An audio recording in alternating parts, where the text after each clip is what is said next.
destruction across the Middle East this Saturday night after the U.S. and Israel unleashed a massive joint strike on Iran, delivering on Donald Trump's threats against the regime. They've rejected every opportunity to renounce their nuclear ambitions, and we can't take it anymore.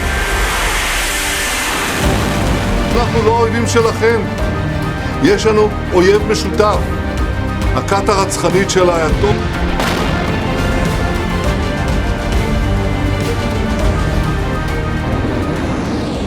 दोस्तों नमस्कार, स्वागत है आपका एक और नए video में। 28 फरवरी 2026 ये वो दिन था जब इजराइल और अमेरिका ने मिलकर ईरान पर एक सरप्राइज हवाई हमला कर दिया। इस हमले ने न केवल ईरान के कई शहरों को दहला दिया, बल्कि वहां के सुप्रीम लीडर अली खामेनेई और कई टॉप ऑफिशियल्स की जान ले ली।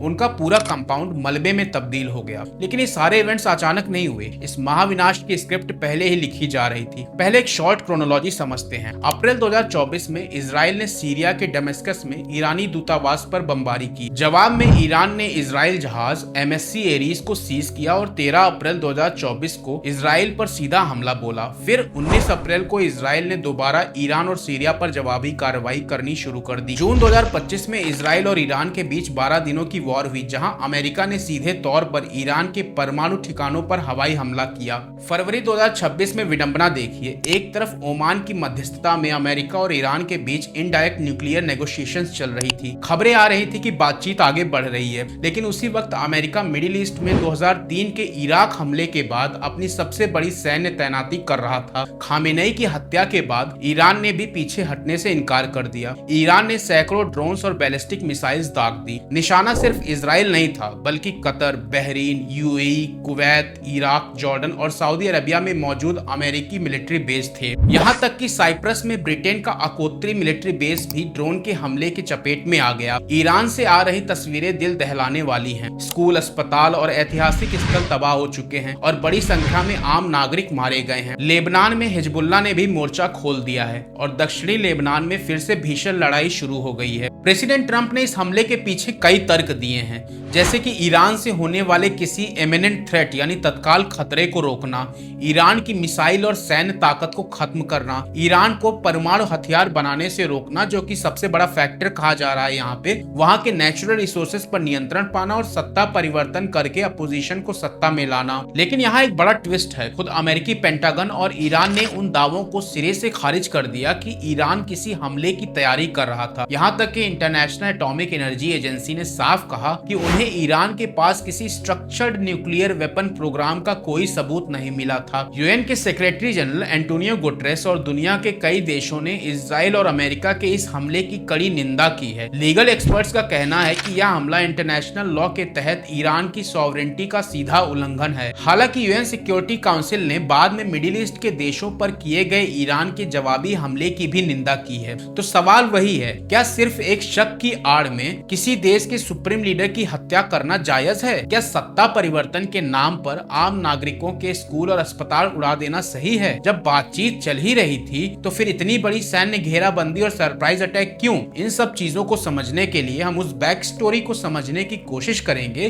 जिसके बिना आप समझ ही नहीं पाएंगे कि आखिर 2026 में ये मिसाइलें चल क्यों रही हैं। बात शुरू होती है 1953 में। ईरान के प्रधानमंत्री थे मोहम्मद मुसादेक। उन्होंने ईरान के ऑयल इंडस्ट्री का राष्ट्रीयकरण यानी नेशनलाइजेशन कर दिया, यानी कि जितनी ऑयल इंडस्ट्रीज ईरान में थी वो सब सरकार के कंट्रोल में आ गई। बस अमेरिका और ब्रिटेन को ये बात हजम नहीं हुई। उन्होंने मिलकर कूप यानी तख्ता पलट करवाया और मुसादेक को हटाकर शाह मोहम्मद रजा पहलवी को गद्दी पर बैठा दिया, जो पश्चिमी देशों के इशारों पर नाचते थे। लेकिन मोहम्मद रजा पहलवी की तानाशाही और पश्चिमी देशों की चापलूसी ने ईरान की जनता के अंदर गुस्सा भर दिया। नतीजा आया 1979 की क्रांति के रूप में। शाह को भागना पड़ा, ईरान एक इस्लामिक रिपब्लिक बना और उसी दिन से अमेरिका और इजराइल के साथ ईरान के सारे रिश्ते खत्म हो गए। 80 के दशक में जब ईरान और इराक के बीच भयानक युद्ध हुआ, तब अमेरिका ने पर्दे के पीछे से इराक को पैसा, खुफिया खुफिया जानकारी और हथियार दिए। इसी दौरान ईरान ने भी अपनी रणनीति बदली और हिजबुल्लाह जैसे ग्रुप्स को सपोर्ट करना शुरू किया। 2000 के दशक तक आते आते ये एक एक्सिस ऑफ रेजिस्टेंस बन गया, यानी वो ताकत जो मिडिल ईस्ट में अमेरिका और इजराइल के इन्फ्लुएंस को खत्म करना चाहती थी। ये तो हो गए कुछ पास्ट डेवलपमेंट्स, लेकिन अगर नियर करंट की सिचुएशन देखें तो जनवरी 2020 में जब प्रेसिडेंट ट्रंप ने अपने पहले टर्म में सीधे Iranian military officer Qasem Soleimani की हत्या का आदेश देकर इस दुश्मनी को डायरेक्ट कॉन्फ्लिक्ट में बदल दिया। अगर ईरान के एलिजेड न्यूक्लियर प्रोग्राम पर नजर डालें तो ईरान कहता रहा कि उसका अमाद प्रोजेक्ट 2003 में ही बंद हो गया था और जो न्यूक्लियर इनरिचमेंट था वो सिर्फ न्यूक्लियर पावर जनरेशन के लिए था, जो कि सिविलियन यूज के लिए थी। 2015 में यूएन सिक्योरिटी काउंसिल ने ईरान के न्यूक्लियर प्रोग्राम को देखते हुए और उससे जुड़े कॉम्प्लिकेशंस को सॉल्व करने के लिए एक joint comprehensive plan of action लाया, जिससे लगा कि शायद शांति आ जाएगी। लेकिन 2018 में ट्रंप ने उस joint comprehensive plan of action समझौते से हाथ खींच लिया और ईरान पर लगा दी कड़क पाबंदी, जिसे मैक्सिमम प्रेशर के तौर पर माना गया। जब ट्रंप के बाद जो बाइडेन प्रेसिडेंट बने तो उन्होंने भी सैंक्शंस कम नहीं किए और अब 2026 में ट्रंप के सेकंड टर्म में वही मैक्सिमम प्रेशर वाली कहानी फिर से दोहराई जा रही है। फरवरी 2026 में हालात और बिगड़ गए। डिफेंस इंटेलिजेंस एजेंसी का कहना था कि ईरान को अमेरिका तक पहुंचने वाली मिसाइलें बनाने में अभी 10 साल लगेंगे। पेंटागन का दावा था कि जून 2025 के हमलों ने ईरान के न्यूक्लियर प्रोग्राम को 2 साल पीछे ढकेल दिया है। लेकिन फरवरी 2026 के अंत में प्रेसिडेंट ट्रंप ने अपने स्टेट ऑफ यूनियन भाषण में बड़ा दावा कर दिया कि ईरान ने न्यूक्लियर प्रोग्राम फिर शुरू कर दिया है और वो अमेरिका को निशाना बनाने वाली मिसाइलें बना रहा है। और आग में घी डालने का काम किया international atomic energy agency IAEA की उस रिपोर्ट ने, जिसमें खुलासा हुआ कि ईरान ने एक सीक्रेट अंडरग्राउंड फैसिलिटी में हाईली एनरिच्ड यूरेनियम छिपा रखा है। हालांकि IAEA ने कहा कि उनके पास किसी ऑर्गेनाइज्ड न्यूक्लियर वेपन प्रोग्राम का सबूत नहीं है, लेकिन क्योंकि उन्हें वहां जाने नहीं दिया गया इसलिए IAEA ये पक्का नहीं कह सकता कि ईरान का इरादा सही है। बात सिर्फ यहीं तक सीमित नहीं थी। इस दौरान भी ईरान और अमेरिका के बीच नेगोशिएशंस चल रही थी ईरान के एलिजेड न्यूक्लियर प्रोग्राम को लेकर। 6 फरवरी 2026 ओमान की राजधानी मस्कट में अमेरिका और ईरान के बीच सीक्रेट इनडायरेक्ट बातचीत शुरू होती है, जिसकी अगली मीटिंग जेनेवा में तय कर दी जाती है। 15 से 20 फरवरी के बीच ईरान अचानक कुछ अजीब करता है। वो अपना ऑयल एक्सपोर्ट सामान्य से 3 गुना बढ़ा देता है और अपना ऑयल स्टॉक कम कर देता है। तो क्या इससे ये माना जाए कि क्या ईरान को तभी अंदाजा हो गया था कि आगे उसके ऊपर हमला होने वाला है? लेकिन सबसे बड़ा ट्विस्ट आता है 27 फरवरी 2026, यानी जंग शुरू होने के ठीक 24 घंटे पहले। ओमान के विदेश मंत्री बद्र अल बुसैदी दुनिया के सामने आकर एक बड़ा धमाका करते हैं। वो कहते हैं कि ईरान और अमेरिका के बीच चल रही नेगोशिएशंस का ब्रेक थ्रू हो गया है, यानी ईरान इस बात पर राजी हो गया है कि वो अब कभी भी इनरिच्ड यूरेनियम का स्टॉक नहीं करेगा। ईरान IAEA को फुल वेरिफिकेशन की इजाजत देगा और तो और ईरान अपने मौजूदा यूरेनियम स्टॉक को सबसे निचले स्तर पर ले जाने के लिए भी तैयार है। ओमान के विदेश मंत्री ने यहाँ तक कह दिया कि peace talks with in reach है और बातचीत 2 मार्च को दोबारा शुरू होनी थी। लेकिन वहीं दूसरी ओर अमेरिका का डबल स्टैंडर्ड सामने आता है। अमेरिका के middle east envoy Steve Witkoff एक बिल्कुल अलग कहानी सुना रहे थे। उनका दावा था कि ईरान अपनी जिद पर अड़ा है कि यूरेनियम इनरिचमेंट उसका इनएलिनेबल राइट है, यानी ईरान यूरेनियम इनरिचमेंट से पीछे नहीं हटेगा। उसने अमेरिका के जीरो इनरिचमेंट वाले ऑफर को लात मार दी है। विटकॉफ ने यहाँ तक आरोप लगाया कि ईरान डींगे मार रहा है कि उसके पास 460 किलोग्राम का लगभग 60% इनरिच्ड यूरेनियम है, जिससे 11 परमाणु यानी न्यूक्लियर बॉम्ब बनाए जा सकते हैं। पर जरा सोच कर देखिए कि मात्र शक के आधार पर अमेरिका इतनी बड़ी तबाही मचा रहा है ईरान पर। ठीक ऐसा ही हुआ इराक में सद्दाम हुसैन के दौर में, जहां इतनी तबाही के बाद भी कुछ नहीं मिला। तो क्या ये मान लिया जाए कि न्यूक्लियर प्रोग्राम के नाम पर हमला करना अमेरिका के लिए सिर्फ एक बहाना है? क्या इरादा कहीं इजराइल के इंटेंशंस को पूरा करना है और ईरान के ऑयल रिसोर्सेज पर कब्जा पाना है और चाइना और रशिया की पावर्स को इनडायरेक्टली कम करना है? ये सारे इवेंट्स उस मोड़ पर आखिरकार आ ही जाते हैं जहां से नो रिटर्न का रास्ता शुरू होता है, जहां डिप्लोमेसी दम तोड़ देती है और मिसाइलें और ड्रोन्स बोलना शुरू करते हैं। 27 फरवरी को प्रेसिडेंट ट्रंप अपने विमान एयरफोर्स 1 से टेक्सास जा रहे थे। तभी उन्होंने हवा से उड़ते हुए एक आदेश दिया और ये आदेश था ऑपरेशन एपिक फ्यूरी शुरू करने का, यानी ईरान पर हमला बोलने का। अगले दिन यानी 28 फरवरी की सुबह ईरानियन स्टैंडर्ड टाइम के अनुसार लगभग 9:45 पर जब ईरान के लोग अपनी दिनचर्या शुरू कर रहे थे, आसमान से मौत बरसने लगी। इजराइल ने इसे नाम दिया operation roaring lion. Israeli air force ने अपनी तरफ से ये जो सैन्य कार्रवाई की है, इसे इजराइल के इतिहास में सबसे बड़ी एरियल कॉम्बैट कहा जा रहा है। इजराइल ने अपने लगभग 200 फाइटर जेट से ईरान के वेस्टर्न और सेंट्रल इलाकों को निशाना बनाया और ईरान के लगभग 500 मिलिट्री टारगेट्स को निशाना बनाने का दावा किया। सिर्फ 24 घंटे के अंदर इजराइल ने लगभग 1200 बम ईरान के ऊपर गिराए। अमेरिका ने भी अपने एयरक्राफ्ट कैरियर और मिडिल ईस्ट में मौजूद बेसिस ईरान पर दर्जनों हमले किए। इजराइल और अमेरिका ने ईरान पर एक भयानक साइबर अटैक भी किया। ईरान में लगभग 60 घंटे का ब्लैकआउट किया गया, जिसमें इंटरनेट 1% से 4% तक गिर गया। सरकारी कम्युनिकेशंस और मीडिया पूरी तरह से ठप हो गए। ईरानियों के मोबाइल एप्लीकेशन जैसे कि प्रेयर एप्लीकेशन बड़े साबा पर मैसेज भेजे गए, जिसमें ईरानियंस को अपनी गवर्नमेंट के अगेंस्ट प्रोटेस्ट करने को कहा गया। इजराइल इतना तैयार था कि उसने अपनी मेडिकल सर्विसेज को जमीन के नीचे यानी अंडरग्राउंड शिफ्ट कर दिया और 70,000 रिजर्व सैनिक को मोर्चे पे तैनात कर दिया। 28 फरवरी की सुबह ट्रंप ने ट्रुथ सोशल पर एक वीडियो जारी किया। उन्होंने साफ शब्दों में कहा कि इन हमलों का मकसद रिजीम चेंज यानी सत्ता परिवर्तन है। उन्होंने 1979 के हॉस्टेज क्राइसिस और हमास हिजबुल्लाह के ईरान के सपोर्ट का हवाला देते हुए ईरानी जनता से अपील की कि अपनी सरकार को उखाड़ फेंको। ईरान ने भी अपनी तरफ से बहुत तेजी से रिएक्ट किया। घंटों के भीतर उन्होंने ऑपरेशन ट्रू प्रॉमिस फोर्स शुरू किया, जो कि उनका मिलिट्री वॉरफेयर है अमेरिका और इजराइल के अगेंस्ट। ईरान ने इजराइल की तरफ अपनी मिसाइलों से हमला किया और खासकर इजराइल के तेल अवीव और हाइफा जैसे शहरों को निशाना बनाया। ईरान ने मिडिल ईस्ट कंट्रीज जैसे कि बहरीन, कुवैत, यूएई, सऊदी अरब और कतर में मौजूद अमेरिकी बेसिस पर शहीद ड्रोन्स और मिसाइलों से हमला किया। यहाँ तक कि बहरीन में मौजूद यूएस नेवी के 5th फ्लीट के हेडक्वार्टर को भी निशाना बनाया गया। 28 फरवरी से अब तक दोनों तरफ से भारी मिलिट्री कार्रवाई जारी है। निशाना अब मिलिट्री बेसिस से हटकर सिविलियन टारगेट्स तक आ चुका है। इजराइल और अमेरिका ने ईरान के गांधी हॉस्पिटल को भी निशाना बनाया। दूसरी ओर खामिनेई की मौत के बाद लेबनान के हिजबुल्लाह ने इजराइल पर रॉकेटों और मिसाइलों की बौछार कर दी। हिजबुल्लाह ने दावा किया कि यह हमला खामिनेई की मौत का सीधा बदला है और साथ ही साथ इजराइल द्वारा किए गए उन हमलों का भी जवाब है जो सीजफायर के बावजूद भी जारी रहे थे। द वॉल स्ट्रीट जर्नल के मुताबिक खबर यह भी है कि प्रेसिडेंट ट्रंप ईरान के अंदर आर्म्ड मिलिशियाज खासकर कि ईरानी खुर्द को सपोर्ट करने का विचार कर रहे हैं। खुर्द वो समुदाय है जो कि दशकों से तेहरान की सरकार के साथ आर्म्ड कॉन्फ्लिक्ट में है, यानी वो अमेरिका जो अपने B-2 बॉम्बर और F-15 फाइटर जेट्स जैसे बाकी मिलिट्री इक्विपमेंट्स और मिलिट्री की तारीफ करते नहीं थकता, अब उसे खुर्द जैसे आर्म्ड मिलिशियाज की मदद लेने की जरूरत पड़ रही है। वॉशिंगटन के centre for strategic and international studies के मुताबिक इस संघर्ष के पहले 100 घंटे में ही अमेरिका को $3.7 बिलियन का फटका लग चुका है। सेंटर फॉर अमेरिकन प्रोग्रेस का अनुमान है कि 2 मार्च तक यानी जंग के सिर्फ 4 दिनों में यह लागत $5 बिलियन तक पहुंच गई है। CNN के एनालिस्ट का कहना है कि अमेरिका इस युद्ध पर कम से कम $890 मिलियन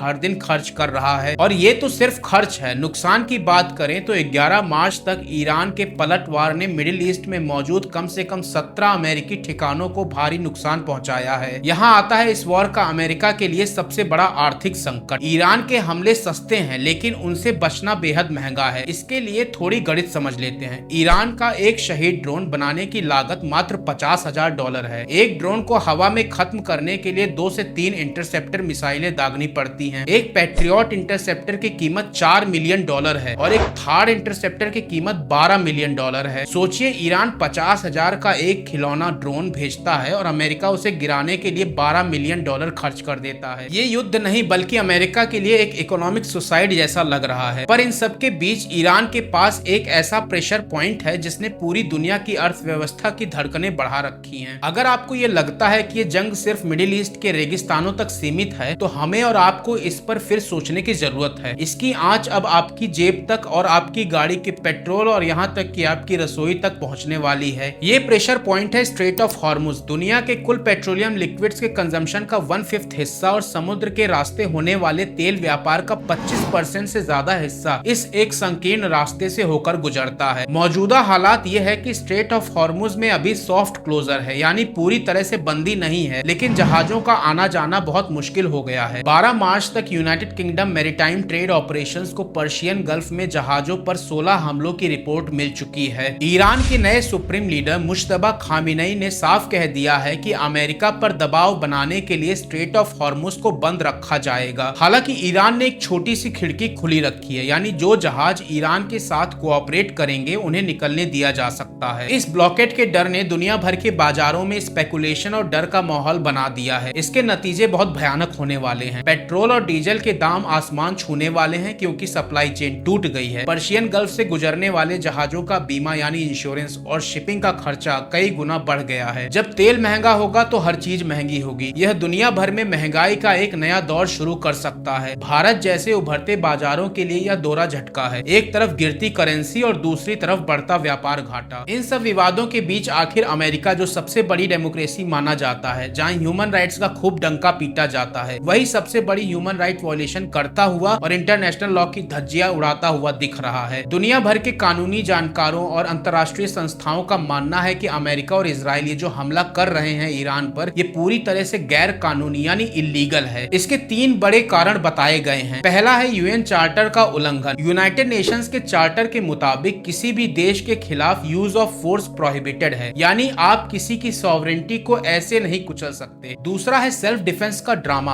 अंतरराष्ट्रीय कानून में आत्मरक्षा यानी सेल्फ डिफेंस का अधिकार तभी मिलता है जब आप पर हमला हो चुका हो या हमला होने वाला हो। लेकिन यहाँ खुद पेंटागन और आईएईए कह चुका है कि ईरान की तरफ से कोई तत्काल खतरा नहीं था, तो ये सेल्फ डिफेंस नहीं बल्कि एग्रेशन है। तीसरा है सिक्योरिटी काउंसिल की अनदेखी। किसी भी देश पर सैन्य कार्रवाई करने के लिए यूनाइटेड नेशंस चार्टर के चैप्टर 7 के तहत यूएन सिक्योरिटी काउंसिल की मंजूरी जरूरी होती है। लेकिन अमेरिका और इजराइल ने तो दुनिया की पंचायत को ही ठेंगा दिखा दिया है। और जहां तक बात रही सत्ता परिवर्तन की, तो ना तो यूनाइटेड नेशंस का चार्टर और ना तो कोई भी इंटरनेशनल लॉ इस चीज की मंजूरी देता है। तो अगर साफ साफ कहा जाए तो अंतरराष्ट्रीय कानून में प्रिवेंटिव वॉर यानी भविष्य के खतरे के डर से आज हमला करना या फोर्सेबल रिजीम चेंज यानी जबरदस्ती किसी देश की सरकार बदलने का कोई कानूनी आधार ही नहीं है। ट्रंप खुलेआम कहने की मकसद सत्ता परिवर्तन है, लेकिन कानूनन आप किसी दूसरे देश के लोगों की सरकार चुनने के अधिकार को मिसाइलों से नहीं छीन सकते हैं। आखिर ऐसी क्या बात है कि ट्रंप इतने इकोनॉमिक लॉस और मिलिट्री फेलियर के बावजूद भी ईरान पर हमला किए जा रहे हैं? ईरान कोई छोटा देश तो है नहीं और यहाँ की पॉपुलेशन भी बहुत कम है नहीं कि अमेरिका थोड़े से हमले में ये जंग जीत जाए। हमले के पीछे बहुत सारी वजह है, लेकिन जो सबसे प्रमुख वजह है वो लगता है कि ट्रंप ईरान पर हमला करके अपनी छवि बचाने की कोशिश कर रहे हैं, जो एप्स्टीन फाइल के रिलीज होने से खराब हुई है और जो और फाइल रिलीज होने से और भी ज्यादा खराब हो सकती है। इसके साथ साथ सबसे बड़ा कारण ये भी है कि अमेरिका की नजर ईरान के ऑयल रिसोर्सेज पर है। अमेरिका को हो सकता है ये लग रहा हो कि चलो अभी ये जो इकोनॉमिक लॉस हो रहा है ईरान पर हमले से, ये आगे चलकर वेनेजुएला और ईरान के ऑयल रिसोर्सेज पर कब्जे के बाद कंपनसेट हो जाए। लेकिन ये भी हो सकता है कि अमेरिका का ये जो वॉर इन्वॉल्वमेंट है ये पूरी तरह से मिसकैलकुलेटेड हो और इससे अमेरिका को भारी नुकसान झेलना पड़े। फिलहाल तो अमेरिका पूरी तरह से इजराइल के मंसूबों को पूरा करने के चक्कर में फंसता हुआ दिख रहा है।